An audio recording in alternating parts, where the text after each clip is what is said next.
Initiate Vigilante mode.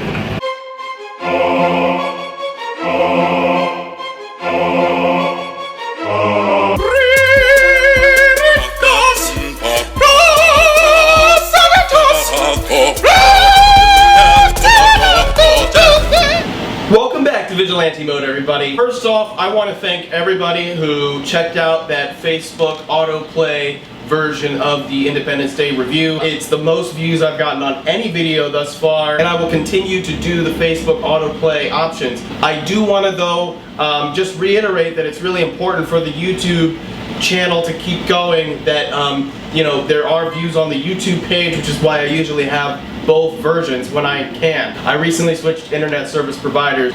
That was a good decision. The Facebook load option didn't work before, and now it's working. So ultimately, I just want to thank everybody for checking out that video. I want to talk about basically the primary story, probably that's on the tip of everybody's tongue this week, the Game of Thrones Season 6 finale. Oh my god, it was just incredible. This video will contain spoilers for not only the finale, but Season 6 in general, and the series. So if you haven't watched Game of Thrones, I would probably not watch this video, watch the show and watch the finale, and then come back to this, you know, later on once you've seen it. Let's get into my review of the season finale of Game of Thrones. I can't really talk about the finale without talking about the Battle of the Bastards. That was last week's episode, episode 9, where basically Jon Snow had united the wildlings and basically as many houses as he could, and took on Ramsay Bolton. So I just think that it deserves a lot of credit, that episode, for being one of the best episodes of television I've ever seen. The suspense, the shot composition, the acting, the compositing of like the CG elements, which were hardly noticeable. It was just so masterfully done, and then overall the episode was just incredible. Ramsay Bolton got his comeuppance, was just deliciously good, and I was just really happy that Sansa finally got that, almost like that Arya quality. Sansa's been so manipulated and abused for so long that it just felt really empowering to like watch her get her revenge on Ramsay. You know, Jon Snow, you know, having led the battle, and his character is just so compelling in so many different ways, and he just really, man, he just does a great job. Everything else leading up to the episode, I've heard a lot of people talk about how this season wasn't really as exciting as previous seasons, or that there was a lot of kind of like dead space or filler episodes. I don't know if I'm really gonna agree with that. Now everybody's entitled to their opinion. For me, I felt like a lot of the episodes were just kind of steadily stacking up the pieces to get to this like these final moments. I will say that I did find that the High Sparrow storyline was a little bit dull. It wasn't my favorite storyline. I was a little frustrated and annoyed, and I felt like it was a little repetitive.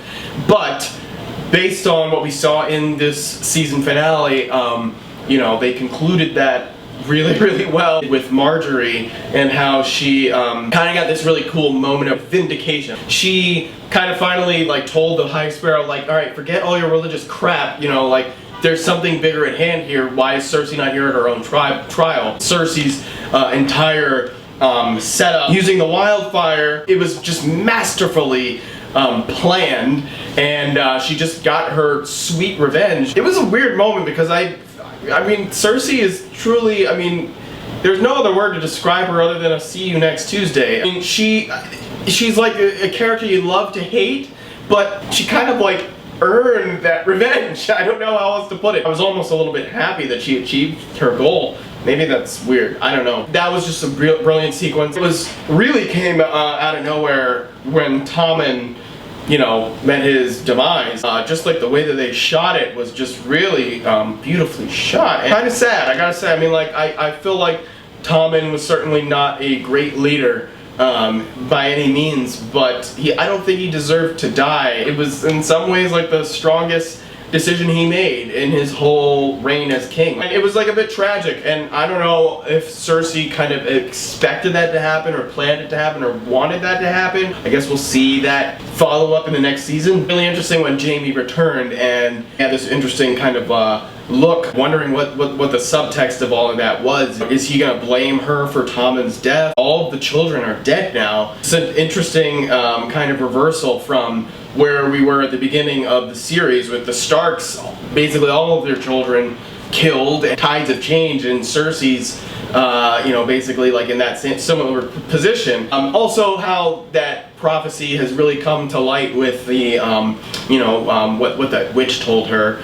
So I find that very interesting as well. Arya had a really interesting, I think, ending for the season. I think she's one of my favorite story arcs in the series in general. She's really gone down this very dark path, and similar to Cersei, she's become a murderer. There's no other way to really say it. Assassin is a bit more specific in like her methodology and the methods, but in a similar way to Cersei, like earned that revenge as she's obviously taken out now Balder Frey. It's very similar to like Titus Andronicus, if you're familiar with Shakespeare, how Titus is basically forced to eat his own children at the end in a pie. So I mean, like, there's so many like Shakespearean themes within the show in general, and it's just amazing.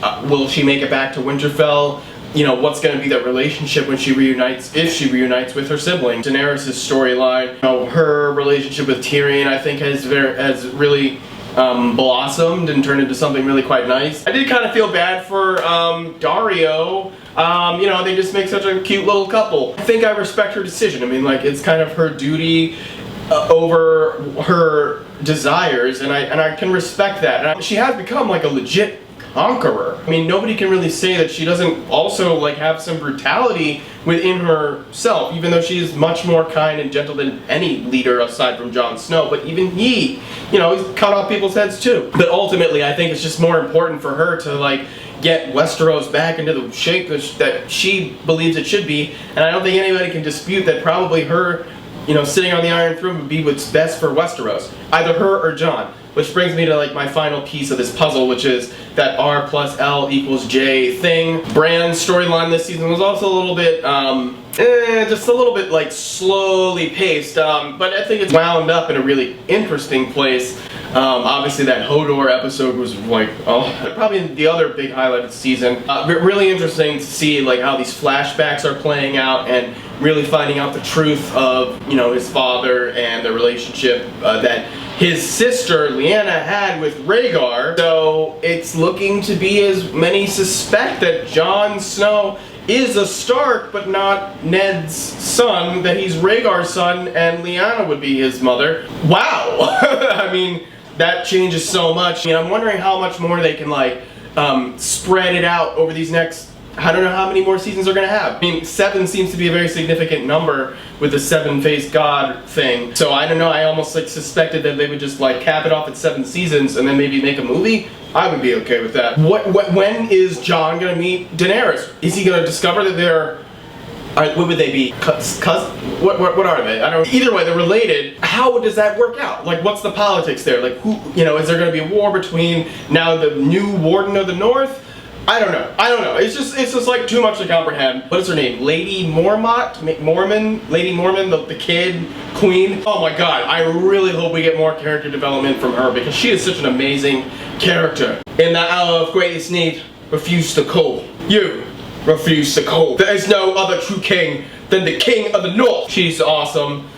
Such like great energy, and it's so cool that all those dudes just like were bitched out by like a 10-year-old. Just awesome. Just literally binge watched the entire series to just prepare me for this finale, and it did give me a lot of refreshment on so many details throughout the series. I mean, there's so many other things to talk about, and I really hope you guys can tune in to the spoiler panel discussion like I did with Avengers, like I did with X-Men, even though I'm still editing that video. It'll be done eventually. I'm excited. I'm going to have the Legend of Dawn on it again, and I have a very special guest who I'm hoping is available to appear on the show. I think it'll be pretty fun. She's very knowledgeable about Westeros, and I'm really excited to have her on the show, so hopefully keep our fingers crossed that she makes an appearance. Let me know what you think on your thoughts on the season finale, season 6 in general of Game of Thrones. This is such an amazing show. Man, such great storytelling, great directing, wonderful quality, incredible themes, and we're going to unpack that stuff even more on this spoiler discussion, so I hope you